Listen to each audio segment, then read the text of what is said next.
ಹಾಕಿ ಬಟ್ಟೆ ಹಾಕೊಂಡಿದ್ದೀನಿ ಅಂತ ಮಾತ್ರಕ್ಕೆ ಪ್ರಾಪರ್ಟಿ ರೈಟ್ಸ್ಗೆಲ್ಲ ಇಂಟರ್ಫಿಯರ್ ಮಾಡೋದಕ್ಕೆ ಎಲ್ಲಿದೆ ಅವ್ರಿಗೆ?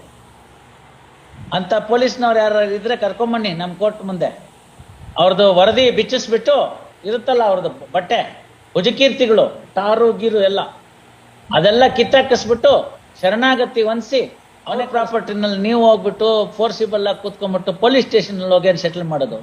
ಅವನು ಯಾವನ್ ಪೊಲೀಸ್ನವನು ಸಿವಿಲ್ ಮ್ಯಾಟರ್ನಲ್ಲಿ ಇಂಟರ್ಫಿಯರ್ ಹಾಕಿ ಅವನು ಸೇರ್ಸ್ ಒಳಗಡೆ ಹಾಕ್ಬಿಡ್ಬೇಕು. ಇವತ್ತಿನ ದಿವಸ ಹಂಗಾಗೋಗ್ಬಿಟ್ಟಿದೆ. ಹಾಕಿ ಬಟ್ಟೆ ಹಾಕೊಂಡಿದ್ದೀನಿ ಅಂತ ಮಾತ್ರಕ್ಕೆ ಪ್ರಾಪರ್ಟಿ ರೈಟ್ಸ್ಗೆಲ್ಲ ಇಂಟರ್ಫಿಯರ್ ಮಾಡೋದಕ್ಕೆ ಎಲ್ಲಿದೆ ಅವ್ರಿಗೆ? ಅಂತ ಪೊಲೀಸ್ನವ್ರು ಯಾರು ಇದ್ರೆ ಕರ್ಕೊಂಬನ್ನಿ ನಮ್ಮ ಕೋರ್ಟ್ ಮುಂದೆ. ಅವ್ರದ್ದು ವರದಿ ಬಿಚ್ಚಿಸ್ಬಿಟ್ಟು ಇರುತ್ತಲ್ಲ ಅವ್ರದ್ದು ಬಟ್ಟೆ ಭುಜಕೀರ್ತಿಗಳು ಟಾರು ಗೀರು ಎಲ್ಲ ಅದೆಲ್ಲ ಕಿತ್ತಾಕಿಸ್ಬಿಟ್ಟು ಶರಣಾಗತಿ ಹೊಂದಿಸಿ ಮನೆಗೆ ಕಳಿಸ್ಬಿಟ್ಟು. I understand the case. ತಮ್ಮ ಮನೆಗೆ ಇವರೆಲ್ಲ ಹೋಗಿ ನಿಂತ್ಕೊಂಡ್ಬಿಟ್ಟಿದ್ರು, based on some gift deed and sale deed ಏನೇನೋ ಮಾಡ್ಕೊಂಡ್ಬಿಟ್ರು, ಬಂದ್ರು, ಎಲ್ಲರನ್ನು ನುಗ್ಬಿಟ್ರು. ನೀವು ಸಾಯಂಕಾಲ ಹೋದ್ರಿ, ಯಾರ್ದೋ ಮನೆ ಅಂತ ಕೇಳಿದ್ರಿ, ತಾವು ನಾ ಪೊಲೀಸ್ ಸ್ಟೇಷನ್ಗೆ ಹೋಗ್ಬೇಕಾಗಿ ಬಂತು. ಪೊಲೀಸ್ ಸ್ಟೇಷನ್ಗೆ ಹೋದ್ರೆ ಪೊಲೀಸ್ನವ್ರನ್ನ ಅವ್ರಿಗೇನೋ ಅಷ್ಟೋ ಇಷ್ಟ ಕೊಟ್ಟು ಸರಿ ಮಾಡ್ಕೊಂಬಿಡಿ ಅಂತ ನಿಮ್ಗೆ ಹೆದರ್ಸಿದ್ರು. ಆಮೇಲಿಂದ ನೀವು ಹಿರಿಯ ಅಧಿಕಾರಿಗಳನ್ನ ಸಂಪರ್ಕ ಮಾಡಿದ್ರಿ. ಹಿರಿಯ ಅಧಿಕಾರಿಗಳೆಲ್ಲ ಹೇಳಿದ್ಮೇಲಿಂದ ವಾಪಸ್ ನಿಮ್ಮನ್ನ ಜಾಗದ ಕೊಡಿಸಿ ಕೇಸ್ ಹಾಕ್ಸ್ಕೊಳ್ಳಿ ಅಂತ ಬಂತು. ಇದೆಲ್ಲ ನನಗೆ ನೆನಪಲ್ಲಿದೆ, ಗೊತ್ತಾಯ್ತಲ್ಲ. ಇಷ್ಟೇ ನಿಮ್ ಕೇಸ್ ಇರ್ತಕ್ಕಂಥದ್ದು. ನಾನು ಓನರ್ ಆಫ್ ದಿ ಪ್ರಾಪರ್ಟಿ, ಅವ್ರದ್ದೇನೋ ಡಾಕ್ಯುಮೆಂಟ್ ಮಾಡ್ಕೊಂಡಿದ್ದಾರೆ, ಅದು ಕಚಡ ಡಾಕ್ಯುಮೆಂಟು, ಅದಕ್ಕೆ ಸಂಬಂಧ ಇಲ್ಲ. ಆ ವಿಶಾಲಾಕ್ಷಿ ಅನ್ನೋದಕ್ಕೂ ಈ ಪ್ರಕರಣಕ್ಕೂ ಏನೂ ಸಂಬಂಧ ಇಲ್ಲ. ಅವ್ರು ಮಾಡಿರೋ ಗಿಫ್ಟ್ ಡೀಡಿನ ಮೇಲೆ ಇವರೆಲ್ಲ ಮಾಡೋ ಪ್ರಶ್ನೆನೇ ಬರೋದಿಲ್ಲ. ಹಾಗಾಗಿ ಇದು ಯಾವುದು ನಡೀತಕ್ಕಂಥದ್ದಲ್ಲ ಅಂತ. That's all your case. ನೀವು ಅಟ್ಟೆ, ನಾನೇನಾರು ಅಪೀಲ್ ಏನಾರು ವಜಾ ಮಾಡಿದ್ರೆ ಸುಮ್ಮನೆ ಗಿಮ್ನೆ ಮಾಡೋದಿಲ್ಲ. ಅಪೀಲ್ನ ವಜಾ ಮಾಡೋದ್ರ ಜೊತೆಗೆ ಜೈಲು ಇತ್ಯಾದಿಗಳನ್ನೂ ಹೇಳ್ತೀನಿ. ಅದು ಕೊಡು 1977, 24, 21 ತಮ್ಮ ಮೇಡಮ್ಗೆ ಮೊನ್ನೆ ಓದ್ ತೋರಿಸಿದ್ದೀನಿ, ಗೊತ್ತಾಯ್ತಲ್ಲ. ಅದಷ್ಟಕ್ಕೆ ಬಿಡೋಂಥ ಪ್ರಶ್ನೆ ಇಲ್ಲ. ಸುಳ್ಳು ಪಳ್ಳು ಅಂತ ಗೊತ್ತಾಗಿ ಕೋರ್ಟ್ನಲ್ಲೆಲ್ಲ ಬಂದು ಸುಳ್ಳು ಪಳ್ಳೆಲ್ಲ ಹಾಕೊಂಡು ಬಂದಿರುವಂಥ ವ್ಯಕ್ತಿಗಳಿಗೆ ಸರಿಯಾದ ಶಿಕ್ಷೆಯನ್ನು ವಿಧಿಸಬೇಕು ಅಂತ 77ನೇ ಇಸ್ವಿನಲ್ಲಿ ಸುಪ್ರೀಂ ಕೋರ್ಟ್ನವ್ರು ಹೇಳ್ಬಿಟ್ಟಿದ್ದಾರೆ. ಅಂತ ಸಂದರ್ಭದಲ್ಲಿ ಯಾವ್ದಾದ್ರು ಪ್ರಕರಣ ಇದ್ದು ಕೋರ್ಟ್ಗೆ ಮನವರಿಕೆ ಆದರೆ, ಮಾಡ್ತಿರ್ತಕ್ಕಂಥದ್ದು ಚಿದ್ವಿನ್ಯ ಕುಕೃತ್ಯ ಅನ್ನೋದು ಮನವರಿಕೆ ಆದರೆ, ಆಗ ಅವ್ರ ಮೇಲೆ ಇಂಡಿಯನ್ ಪೀನಲ್ ಕೋಡಲ್ಲಿ ಕೂಡ ಏನ್ ಬೇಕೋ ಅದರ ಆಕ್ಷನ್ ತೆಗೆದುಕೋಬೇಕು ಅಂತ 5ನೇ ಪ್ಯಾರಾಗ್ರಾಫಲ್ಲಿ ಬರೆದಿದ್ದಾರೆ ಸುಪ್ರೀಂ ಕೋರ್ಟ್ನವ್ರು 77ನೇ ಇಸ್ವಿನಲ್ಲಿ. ಇನ್ನೊಂದು 4-5 ವರ್ಷ ಹೋದ್ರೆ ಈ ಜಜ್ಮೆಂಟ್ ಬಂದು 50 ವರ್ಷ ಆಗುತ್ತೆ. ಇನ್ನೂ ಮುನ್ನೋ ನಾವು ಅಯ್ಯೋ ಪಾಪ ಅಂತ ಎಷ್ಟು ದಿನ ಅಂತ ಇರೋದು. ಇದು ನನ್ನ ಮನಸ್ಸಿಗೆ ಬಂದಿರೋ ಪ್ರಕಾರ ಇದು ಸರಿಯಾಗಿದೆ. ಪೊಲೀಸ್ನವ್ರು ಬುದ್ಧಿ ಕಲಿಸೋದಕ್ಕೆ, ಇಂಥ ಅನ್ಸ್ಕ್ರೂಪುಲಸ್ ಎಲಿಮೆಂಟ್ಸ್ಗೆ ಸರಿಯಾಗಿ ಪಾಠ ಕಲಿಸೋದಕ್ಕೆ ಈ ಪ್ರಕರಣ ಸ್ಪಷ್ಟವಾಗಿದೆ ಅಂತ ಅನ್ನಿಸ್ತಾ ಇದೆ. ಅಮ್ಮಯ್ಯ ಇದ್ರು ಪಾಪ, ಶಿ ವಾಸ್ ವೆರಿ ಫೇರ್. ಅವರೇನು ಒಂದು ಪಾಪ ಏನು ಮುಚ್ಚಿಡ್ಲಿಲ್ಲ, ಏನಿದೆಯೋ ಅದು ರೆಕಾರ್ಡ್ ಮೇಲೆ ಅದನ್ನಷ್ಟನ್ನೇ ಆರ್ಗ್ಯುಮೆಂಟ್ ಮಾಡಿದ್ರು. ಭಾಳ ವೆರಿ ಫೇರ್ ಆಗಿ ಆರ್ಗ್ಯುಮೆಂಟ್ ಮಾಡಿದ್ರು. ಅವ್ರ ಮುಖ ನೋಡಿ ಒಂದು ಚಾನ್ಸ್ ಕೊಡೋಣ ನಿಮ್ಗೆ ಅಂತಿದ್ದೀನಿ. ಇಲ್ಲದೆ ಹೋದ್ರೆ ಆ ಕಾನೂನು ಇದೆಯೋ ಏನಿದೆಯೋ ಅದ್ರ ಪ್ರಕಾರ ಬರೀತೀವಿ, ಮೆರಿಟ್ಸ್ ಮೇಲೆ ಅಷ್ಟೇ ಇರೋದು. ಎಷ್ಟು ವಯಸ್ಸು ತಮ್ಗೀಗ? ಇನ್ನೂ 64 ವರ್ಷ ಬದುಕೋ ಇಚ್ಛೆ ಇದೆಯೇನು? ಇಲ್ಲ ತಾನೆ. ನಿಮ್ಮ ಕಾಲದಲ್ಲಿ ಕೈಕಾಲು ನೆಟ್ಗಿರುವಾಗ, ಎಲ್ಲ ಫ್ಯಾಕಲ್ಟಿ ಸರಿಯಾಗಿರುವಾಗ, ನಿಮ್ಮ ಕಾಲ ಮೇಲೆ ನೀವು ನಿಂತ್ಕೊಂಡಿರುವಾಗ ಲಿಟಿಗೇಷನ್ ಮುಗಿಸ್ಕೊಂಬಿಡಿ. ಮಕ್ಕಳಿಗಿಟ್ಟು ಹೋಗಬೇಡಿ, ಗೊತ್ತಾಯ್ತಲ್ಲ. ಮಕ್ಕಳಿಗಿಟ್ಟು ಹೋಗಬೇಡಿ. ಹಿಂದೆ ಮನುಷ್ಯ ಸಹಜವಾಗಿ ತಪ್ಪುಗಳಾಗುತ್ತೆ, ನಾನಿಲ್ಲ ಅಂತ ಹೇಳೋದಿಲ್ಲ. Some mistakes will creep in. ಆಸೆ, ಆಕಾಂಕ್ಷೆ, ಪ್ರಾಪರ್ಟಿ ಬೇಕು, ನನಗೂ ಇರ್ಬೋದು. He may be duped, he might have been duped. I am not saying no. ಅವ್ರಿಗೆ ಯಾರು ಹೇಳ್ಕೊಟ್ಟವ್ರು, ಮಾಡಿಕೊಟ್ಟವ್ರು. ಮಂಜುಳಮ್ಮನ ಹತ್ರ ಬಂದಿದ್ರು ಅಂತ ಇಟ್ಕೊಳ್ಳಿ, ಈ ಥರ ತಗೋಬೇಕು ಅಂತಿದ್ದೀನಿ ಅಂತ. ನೀವೇನು ಮಾಡ್ತೀರಮ್ಮ? ಬೇಡ ಅಂತಿರ್ತಾನೆ. ಯಾಕೆ ಅಂದರೆ ನಮಗೆ BA LLB ಓದಿ ಗೊತ್ತಿದೆ, ಏನು ಮಾಡಿದ್ದೀವಿ ಅಂತ ಗೊತ್ತಿರುತ್ತೆ, ಕಾನೂನು ಗೊತ್ತಿರುತ್ತೆ, ಎಲ್ಲ ನೋಡಿರ್ತೀವಿ ನಾವು. ರೆಕಾರ್ಡ್ ಮೇಲೆ ನೋಡ್ತೀವಿ, ಇದಕ್ಕೆ ಇವ್ರಿಗೆ ಎಲ್ಲಿಗೆ ಬಂತು ತಗೊಂಬ ಅಂತ ಕೇಳ್ತೀವಿ, ಟ್ರೇಸ್ ಮಾಡ್ತೀವಿ ಟೈಟಲ್ನ. ಇವ್ರಿಗೆ ಮುಂಚೆ ಎಲ್ಲಿತ್ತು ಅಂತ ಕೇಳ್ತೀವಿ, ಇದು ಯಾರ ಹೆಸರಿನಲ್ಲಿದೆ ಅಂತ ಕೇಳ್ತೀವಿ, ಎನ್ಕಂಬೆನ್ಸ್ ಸರ್ಟಿಫಿಕೇಟ್ ತೊಗೊಂಡ್ಬಾ ಅಂತ ಕೇಳ್ತೀವಿ. ಅಲ್ಲಮ್ಮ, 1.5 ಲಕ್ಷ ರೂಪಾಯಿ ಇದೆ ಇವತ್ತಿನ ದಿವಸ. ಅದು ಯಾವುದೋ ಬೈಕು, ಮೋಟರ್ ಸೈಕಲ್ ಆಯ್ತಾ, 1,80,000 ರೂಪಾಯಿ ಆ ಮೋಟರ್ ಬೈಕ್. ಅದು ಎಂಥದ್ದೋ Apache, Because I got one for my son, you see, I know the price. ಅಲ್ಲೆಲ್ಲ ಬಿಟ್ಬಿಟ್ಟು ಬಂದ್ಬಿಡ್ತೀನಿ ಅಂದ್ರೆ ನನ್ಗೆ ಇಲ್ಲಿ ಪುಕ್ ಪುಕ್ಕ ಅಂತ ಇತ್ತು. ಅಲ್ವೋ ಮಳೆ ಬರ್ತಿದೆ, ಅಲ್ಲೆಲ್ಲ ಬಿಟ್ಟು ಬರ್ತೀನಿ ಅಂತ, ನಾಳೆ ಬೆಳಗ್ಗೆ ಇರ್ಬೇಕಲ್ಲ ಬೈಕು. ಕೊನೆಗೆ ಏನೋ ಮಾಡಿ ಎಲ್ಲೋ ಒಂದು ಫ್ರೆಂಡ್ ಮನೆ ಹುಡುಕ್ಸಿ ಅಲ್ಲೆಲ್ಲ ಒಂದು ಕಾಂಪೌಂಡ್ ಅಲ್ಲಿ ಇಟ್ಟು ಬೀಗ ಗೀಗ ಎಲ್ಲ ಸರಿಯಾಗಿ ಹಾಕೊಂಡ 1,80,000 ನನ್ನ ಬೈಕ್ನ ದೇಖ್ಭಾಲ್ ಮಾಡೋದಕ್ಕೆ ನಾನು ಇಷ್ಟನ್ನೆಲ್ಲ ಹೇಳ್ಬೇಕು sitting judge of the high court. ಆಯ್ತಾ, ಮಗಂಗೆ ಹೇಳುವಾಗ ಹುಷಾರಪ್ಪ ಅಂತ. ಲಕ್ಷಾಂತರ ರೂಪಾಯಿ ಅಂತದ್ರಲ್ಲಿ ಕೊಟ್ಟು ಒಂದು ಇಮೋಬಲ್ ಪ್ರಾಪರ್ಟಿ ಕೊಂಡ್ಕೊಳ್ಳುವಾಗ ಏನ್ ಮಾಡಿದ್ದಾರೆ ಅಂತ ಇವತ್ತು ಇನ್ನೊಂದು ಬರ್ದಿದ್ದೀನಿ ಜಜ್ಮೆಂಟ್ ಒಳಗಡೆ. ಏನ್ ಮಾಡಿದ್ದಾರೆ ಅಂತ, ಬೋನಫೈಡಿ ಪರ್ಚೇಸರ್ ಫಾರ್ ವ್ಯಾಲ್ಯೂ ಅಂದ್ರೆ ಒಂದು ಪೇಪರ್ ಪಬ್ಲಿಕೇಶನ್ ಕೊಟ್ಟಿದ್ದೀರಾ? ಈ ಸ್ವತ್ತು ನಂದು ಅಂತ ಏನಾದ್ರು ಹೇಳಿದ್ದೀರಾ? ಕೊಂಡ್ಕೊಳ್ಳಕ್ ಮುಂಚೆ ಸಬ್ ರಿಜಿಸ್ಟ್ರಾರ್ ಆಫೀಸ್ಗೆ ಹೋಗಿ encumbrance certificate ತಂದಿರಾ?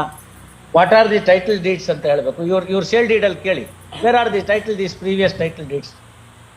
Nothing is there. ಇದೇನಾಗ್ತಾ ಇದೆ, ಎಲ್ಲಾ ಬಿಗಿನಿಂಗ್ ಆಫ್ ದಿ ಎಕ್ಸ್ಟೆನ್ಷನ್ ಏನಿರುತ್ತೆ ಪ್ರಾರಂಭ ಆಗುವಾಗ ಒಂದು ಅಂಗಡಿ ಯಾರೋ ಕಟ್ತಾರೆ, ಒಂದು 4-5 ಕಾಂಪ್ಲೆಕ್ಸ್, ಅದರೊಳಗಡೆ ಒಂದು ಅಂಗಡಿ ನೋಡಿ ರಿಯಲ್ ಎಸ್ಟೇಟ್ ಏಜೆನ್ಸಿ ಅಂತ ಶುರು ಆಗೋದೇ ಅಲ್ಲಿಂದ. ಸಿಮೆಂಟ್ ಅಂಗಡಿ ಬರಕ್ ಮುಂಚಿತವಾಗಿ ರಿಯಲ್ ಎಸ್ಟೇಟ್ ಏಜೆನ್ಸಿ ಶುರು ಆಗುತ್ತೆ. All are of that nature. ದುಡ್ಡಿರೋನ್ ಏನ್ ಮಾಡ್ತಾನೆ, 6ಕ್ಕಿರೋದು 3ಕ್ಕೆ ಸಿಗ್ತಾ ಇದೆ ಅಂತಂದ್ರೆ ಹೋಗಿ ಬಿದ್ದೋಗ್ಬಿಡ್ತಾರೆ ಆಸೆ ಪಟ್ಟು. ಈಗ ಆ 1,80,000 ಮೋಟರ್ ಸೈಕಲ್ ಸೆಕೆಂಡ್ ಹ್ಯಾಂಡ್ ಅಲ್ಲಿ ಎಲ್ಲಾ ಎಕ್ಸ್ಟೆನ್ಷನ್ ಇದೆ ನೋಡಿ, ಹೊಸದಕ್ಕಿಂತ ಚೆನ್ನಾಗಿ ಪಾಲಿಶ್ ಮಾಡಿಟ್ಟಿರ್ತಾನೆ. It is being sold for 40,000 rupees. Assume for a moment ನಾನೊಂದು ಮೋಟರ್ ಸೈಕಲ್ ತೆಗೆದುಕೊತೀನಿ, ನನ್ಗೆ ಅದನ್ನ ಓಡ್ಸಕ್ ಬರಲ್ವೋ, ಅಥವಾ ಹೋಗಿದ ತಕ್ಷಣ ಎಲ್ಲೋ ಒಂದು ಡಿಕ್ಕಿ ಹೊಡೆದ್ಬಿಟ್ನೋ ಏನೋ ಆಗೋಯ್ತು ಅಂತ ಇಟ್ಕೊಳ್ಳೋಣ, ನಮ್ಮನೆಯವ್ರು ಹೇಳಿದಾರೆ ಅದನ್ನ ಮಾರ್ಬಿಡಿ ಅಂತ. ಆಯ್ತು, ಮಾರ್ಬಿಟ್ರೆ 40,000ಕ್ಕ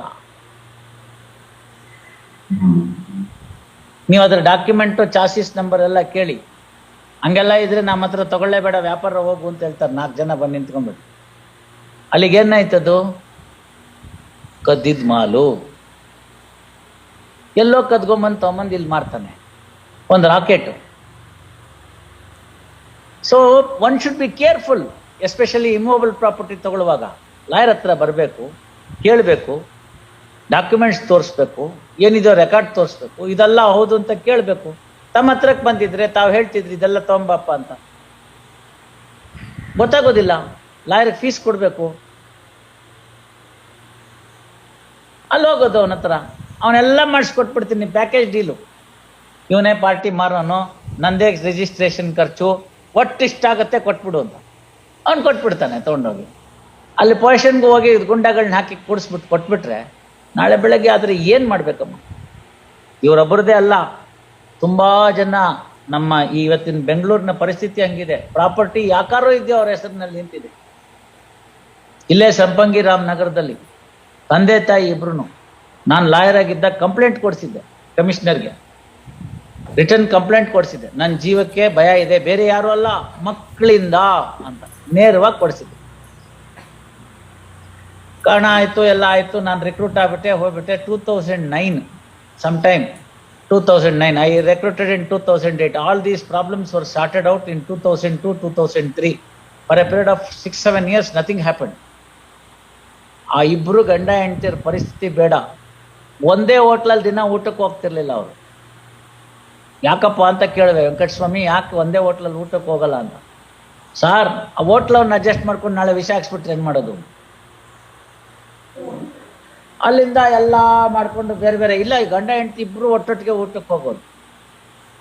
ಆಮೇಲೆ ಫೈನಲಿ ಎಂಥ ಗಾಸ್ಟ್ಲಿ ನ್ಯೂಸ್ ಅಂದ್ರೆ, I saw in TV9 that in Sampangi Ram Nagara old couple were done to death and their dead bodies were wrapped in the bed and kept in the house itself ಅಂತ. ಯಾಕಪ್ಪ ಅಂತ ನನಗೆ ಸ್ವಲ್ಪ ಗಾಬರಿ ಆಗಿ ನೋಡ್ತೀನಿ. Same Venkataswamy and his wife, ಅವರು ಅಲ್ಲೇ ಕೊಂದ್ ಹಾಕ್ಬಿಟ್ಟು ಹೆಣ ಡಿಸ್ಪೋಸ್ ಮಾಡಕ್ ಗೊತ್ತಾಗ್ದಲ್ನೆ ಹಾಸಿಗೆಲ್ ಸುತ್ತಿಟ್ಬಿಟ್ಟಿದ್ದಾನೆ. ಪಕ್ಕದ ಮನೆಯವ್ರು ಹತ್ಕದ ಮನೆಯವರೆಲ್ಲ 8 ದಿನ ಆದ್ಮೇಲೆ ದುರ್ವಾಸನೆ ಬರ್ತಿದೆ ಅಂತ ಪೊಲೀಸ್ ಒಳಗೋಗಿ ನೋಡಿದ್ರೆ ಅಲ್ಲಿ ಇಬ್ಬರು ಹೆಣ ಇದೆ. I don't know what happen, because client 2001 ಅವ್ರದ್ದೆಲ್ಲ ಪ್ರಕರಣ ಮುಗ್ದೋಗಿತ್ತು, ಕೊಟ್ಬಿಟ್ಟಿದ್ದು. ನನ್ಗೆ ಇನ್ಯಾರು ಗೊತ್ತೂ ಇರ್ಲಿಲ್ಲ. But I was very very very ಒಂಥರ ನನ್ಗೆ ಒಂದು ಫೀಲಿಂಗ್ ಬಂದ್ಬಿಡ್ತು ಅಂದ್ರೆ ಲೆಕ್ಕ ಹಾಕೊಳ್ಳಿ ಡಿಸ್ಟ್ರಿಕ್ಟ್ ಜಡ್ಜ್ಗೆ. ಇನ್ನು ಅವ್ರ ಮನೆಯವ್ರಗಳಿಗೆಲ್ಲ ಏನ್ ಶಾಕ್ ಆಗಿರ್ಬೋದು. ಅಲ್ಲೆಲ್ಲೋ ಒಂದ್ ಕಡೆ ಯಾವ್ದೋ ಒಂದು ಲೀಸಿಂದ ಇತ್ತು, ಅದನ್ನ ಮುಗಿಸಿದ್ರು. ಅದ್ರಲ್ಲಿ 1.5 ಕೋಟಿ ರೂಪಾಯಿ 2 ಕೋಟಿ ರೂಪಾಯಿನಷ್ಟು ದುಡ್ಡು ಬಂದಿತ್ತು ಅವ್ರಿಗೆ. ಅದೆಲ್ಲ ಬ್ಯಾಂಕು ಗಿಂಕಲ್ಲೆಲ್ಲ ಇಟ್ಕೊಟ್ಟಿದ್ರು, ಏನೇನೋ ಮಾಡಿದ್ರು. ಇಬ್ರು ಇಲ್ಲ ಈಗ, ತಂದೆನೂ ಇಲ್ಲ ತಾಯಿನೂ ಇಲ್ಲ. ಏನ್ ಮಾಡ್ತೀರಿ ನೀವು? That is one suit I fought against the BDA till end. ಅದರಿಂದಾನೇ BDA ಮೇಲೆ ಅಷ್ಟು ನಾನು ಖಚಿತವಾಗಿ ಹೇಳಿ ಬರೆಯಕ್ಕಾಗೋದು. ಎಲ್ಲ ಹಂತದಲ್ಲಿ BDA ತೊಂದರೆ ಕೊಟ್ರು. ಏನ್ ಮಾಡಕ್ ಬರಲ್ಲ, ಇಟ್ಸ್ ಆಲ್ ರೈಟ್. ಅದರಿಂದ ನಾನು ಏನ್ ತಮ್ಗೆ ಹೇಳಕ್ ಕೊಟ್ಟಿದ್ದು ಅಂದ್ರೆ, ವಯಸ್ಸಾದವ್ರಿಗೆ, ಒಬ್ಬೊಬ್ರೆ ಇರೋರ್ಗೆ, ಯಾರು ಇಲ್ಲ ಅಂತ ಅನ್ನೋರ್ಗೆ, ನಿರ್ಗತಿಕರಿಗೆ ಇವತ್ತು ಪ್ರಾಪರ್ಟಿ ಮೇಂಟೈನ್ ಮಾಡ್ಕೊಳ್ಳೋದು ಬೆಂಗಳೂರಿನಲ್ಲಿ ಕಷ್ಟ ಇದೆ, ಕಷ್ಟ ಇದೆ. ಏನ್ ಮಾಡೋದಕ್ಕೂ ಹೇಸೋದಿಲ್ಲ ಜನ. ಪ್ರಾಪರ್ಟಿ ವ್ಯಾಲ್ಯೂ ಅಷ್ಟಿದೆ, ಕೇರ್ಫುಲ್ ಆಗಿರ್ಬೇಕು. ಹಾಗಿದ್ದಂತ ಪಕ್ಷದಲ್ಲಿ ಇಂಥವ್ರು ಅದಕ್ಕೆಲ್ಲ ಸಿಕ್ಕಾಕೊಂಡ್ಬಿಟ್ಟು, ಈಗ ಯಾರೋ ನೋಡಿ ಇವ್ರು ಯಾರು ಕೊಡ್ಸಿದ್ರು, ಇವ್ರಿಗೆ ಯಾರ ಪ್ರಾಪರ್ಟಿ ಕೊಡ್ಸಿದ್ರು ನೀನ್ ತಗೋ ಅಂತ, ಅವ್ನ್ ಹೋಗ್ಬಿಟ್ಟ. ಇವನ್ಗೆ ಅಲ್ಲೂ ಹೋಯ್ತು. ಆಗೋದೇ ಅಷ್ಟಲ್ವಮ್ಮ, ಆಗೋದೇ ಅಷ್ಟು. ಹಾಗಾಗಿ ಅವ್ರ ಜೊತೆ ಕೂತ್ಕೊಳ್ಳಿ, ಏನಾರು ಒಂದ್ ಮಾತಾಡಿ. ಕಾನೂನಾತ್ಮಕವಾಗಿ ಬರಿಬೇಕು ಅಂತಂದ್ರೆ ಮೈ ಹ್ಯಾಂಡ್ಸ್ ಆರ್ ಟೈಡ್, ಗೊತ್ತಾಯ್ತಲ್ಲ. ಆವಾಗ ಇವತ್ತಾಗುತ್ತೋ, ಆ ಕಡೆಗಾಗುತ್ತೋ, ಈ ಕಡೆಗಾಗುತ್ತೋ ನಾ ಹೇಳಲಾರೆ. ಕೂತ್ಕೊಂಡು ಮಾತಾಡ್ಲಿ. ತಾವು ಅಷ್ಟೇ ಇವ್ರೆ, ಗೊತ್ತಾಯ್ತಲ್ಲ. ನೀವು ತಲೆ ಎಲ್ಲ ಅಲ್ಲಾಡ್ಸೋದು ನನಗೆ ಬೇಡ, ರಾಜಿ ಅನ್ಬಾರ್ದು. Best out of bad bargain. ಏನೋ ಗ್ರಾಚಾರ ಬಂದಿತ್ತಪ್ಪ, ನಿರ್ವಹಣೆ ಆಯ್ತು ಅಂತ ಕೂತ್ಕೊಂಡು ಏನಾರು ಮಾತಾಡಿ. ಆತನ್ಗುನು ಅನ್ಯಾಯ ಆಗಿದೆ, ಇದ್ರೊಳಗಡೆಗೆ ಯಾರೋ ಮೋಸ ಮಾಡಿದ್ದಾರೆ. ಆಯ್ತಪ್ಪ, ಈಗ ಬಂದಿದ್ದಾರಲ್ಲಪ್ಪ, ಈಗ ಮಂಜುಳಮ್ಮನ ಹತ್ರ ಇದಾರಲ್ಲಪ್ಪ, ಇಲ್ಲೇ ಇದಾರಲ್ಲಪ್ಪ, ನಿಮ್ ಲಾಯರು ಇದ್ದಾರೆ, ಇಲ್ಲೇ ಕೂತ್ಕೊಳ್ಳಿ, ಬೇರೆ ಎಲ್ಲೂ ಬೇಡ. ನೆನ್ನೆ ಎಷ್ಟು ಹೇಳಿದ್ರು ವಾಪಸ್ ಬರೋದಿಲ್ಲ. ಇವತ್ತೊಂದು ಹೊಸ ಅವಕಾಶ ಬಂದಿದೆ, ಕೂತ್ಕೊಳ್ಳಿ, ಏನಾರು ಮಾತಾಡಿ. ಯಾವುದು ಆಗಲ್ಲ ಅನ್ನೋಷ್ಟಿರಲ್ಲ. ಇದೊಂದು ನಿವಾರಣೆ ಆಗೋಗ್ಬಿಟ್ರೆ ನಿಮ್ಗೂ ನೆಮ್ಮದಿ ತಾನೆ. ಮಾಡಿ ಮುಗಿಸಿ. ನಿಮ್ ನಂತರದಲ್ಲಿ ಏನ್ ಮಾಡ್ಬೇಕು ಅಂತ ಯೋಚನೆ ಮಾಡ್ಕೊಂಡಿದ್ರು, ಅದನ್ನೆಲ್ಲ ಗಮನಕ್ಕೆ ಇಟ್ಕೊಂಡು ಮಾಡಿ ಮುಗಿಸಿ. ಪರಿಸ್ಥಿತಿ ಹಿಂಗೆ ಇರೋದಿಲ್ಲ. ನಾಳೆ ಇವ್ರು ಬಿಟ್ರೆ ಇನ್ನೊಬ್ರು ಬರ್ತಾರೆ, ಇನ್ನೊಬ್ರು ಬಿಟ್ರೆ ಮತ್ತೊಬ್ರು ಬರ್ತಾರೆ. ಇರುವಾಗ ನಿಮ್ ಕಕ್ಷಿಗಾರರಿಗೂ ಈಗ 64 ಅಂದ್ರೆ how long would you fight? Best thing is to have peace. ಕೂತ್ಕೊಳ್ಳಿ, ಅವ್ರ ಜೊತೆ ಮಾತನಾಡ್ಲಿ. ತಮ್ಮ ಹೆಸರೇನು ಅಂದ್ರಿ ಇವ್ರೆ? ತಮ್ಮ ಹೆಸರೇನು? ಶ್ರೀನಿವಾಸ್ ಅವ್ರೆ, ಅವ್ರ ಜೊತೆ ಕೂತ್ಕೊಳ್ಳಿ, ಮಾತಾಡಿ. ಹಳೆ ಕಹಿ ಎಲ್ಲ ಬಿಡಿ, ಗೊತ್ತಾಯ್ತಲ್ಲ. ನೀವು ಹಣ್ಣಾಗಿದ್ದೀರಿ.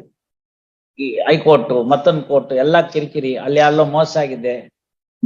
The money that you have paid to some third rate fellows, it is all eaten away by them. ಎಲ್ಲ ಬೇಸರ ಇದೆ. ಕೂತ್ಕೊಂಡು ಅವ್ರ ಜೊತೆ ಮಾತಾಡಿ. ಏನ್ ಪಾಸಿಬಿಲಿಟಿ ಇದೆಯೋ, ಫೀಸಿಬಿಲಿಟಿ ಇದೆಯೋ ನೀವು ಮಾತಾಡಿ. This court will always help the parties to settle the dispute amicably.